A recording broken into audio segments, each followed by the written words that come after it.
Hey there, welcome to LSAT Demon Daily. I'm Nathan Fox, one of the founders of lsatdemon.com and the weekly podcast Thinking LSAT. With me today is Josh Mansfield, a teacher with the Demon. Josh, we have an email here from, quote, a loyal Demon student who is asking us about the week before test day. Hey guys, I'm a huge fan of the Demon. Within 1 month, I've improved from 163 to a 179, and I owe it all to your platform and podcasts. I'm taking the LSAT in January and have a question regarding what I should do the week before. I don't have a set schedule at the moment. I'm just doing a mix of drilling, sections, and one practice test a week, and deeply reviewing my mistakes. I'd be keen to learn what you recommend doing the week before the test, day by day. Thanks very much for everything, a loyal Demon student. Just keep doing what you've been doing. I mean, you're already winning. You've already won. Yeah. If your practice tests are already as high as a 179, then it is critical that you don't do anything different. Keep doing your mix of drilling, sections, one practice test a week, deeply review all your mistakes.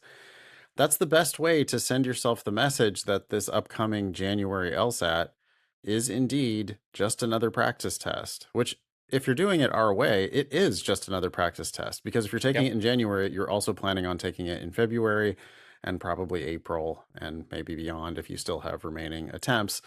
With practice tests as high as 179, then yeah, you're ready. You need to go take the test in January, but you do not need to micromanage your schedule in the week leading up. I don't care if you do anything. I mean, I actually do care. I think you should do nothing different. I used to say, at the very beginning of my LSAT teaching days, I used to say things like, oh, take a day off, like don't study the night before the test. If you normally study the night before a test, a practice test, then why not study the night before the real thing? I always did a couple questions before I started my practice test. Did the same thing on my official test. If that's what you do, then that's what you do. Yep. Just try to make your official test feel as much as possible like it's just another practice test. All the tests you've been taking they were themselves real tests in their day. Now they are practice tests. Yep. The test you're about to take in January is a practice test for February and April and beyond. So just don't treat it like it's something different and special. All you want is the same kind of result you've been getting on your recent practice tests.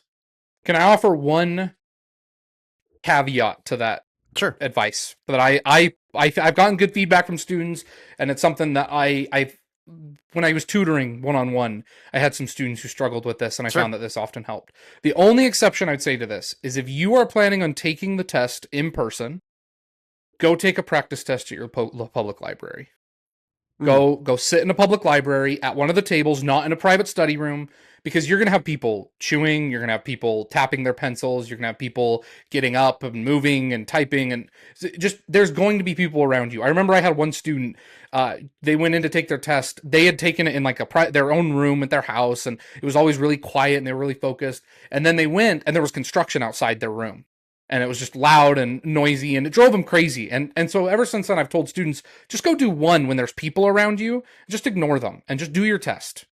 Is it necessary? No, but I don't know. I have seen some people who go from dead silent and then they let it throw them off their game when they really shouldn't. So, sure, that's fine. You also don't need to do that like during the week before. No, not the week before. No.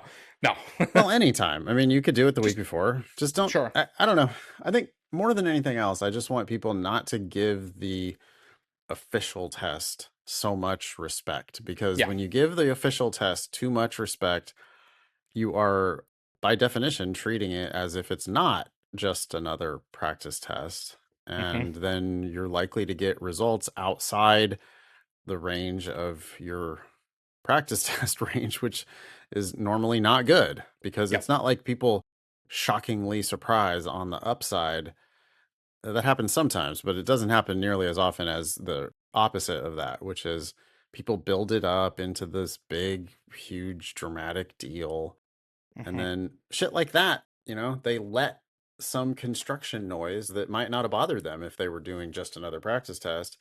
But now it's like, oh God, today of all days, oh my luck, of course it happens today. It's like, dude, come on. Uh-huh. Yeah. There's a question right there in front of you. Why don't you just read that for entertainment? Yep. Forget about the construction noises.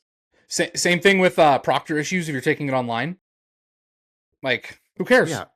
I had to push mine to the next day. I didn't care. I was like, great. I'm gonna go have a nice lunch and hang out for the day then. Like, yeah, whatever. Just expect that that's gonna happen. I mean, yeah, we should actually make the daemon more unreliable so that it could better mimic the real test day experience. That's actually something for the dev team, maybe, to put like a little data point. You know, we recently created ugly mode that like more matches the look and feel of the real LSAT, because the real LSAT is ugly. Like bad fonts, bad design, bad layout. It's just this really ugly software.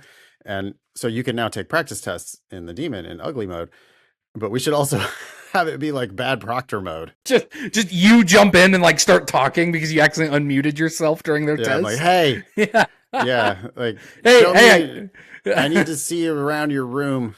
I take control of their mouse.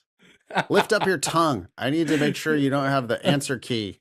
You're looks like you're talking during your test. You can't do that. Be quiet.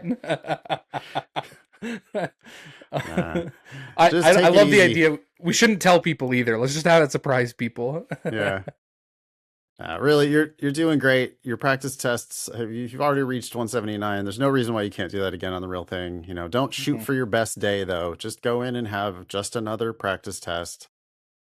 Play your game, and you're going to get a result that's in line with your practice test results. And if not, you should already be signed up for February, and you should plan on taking it in April as well. Exhaust all of your attempts until you've got a score that really represents, you know, the best of your ability.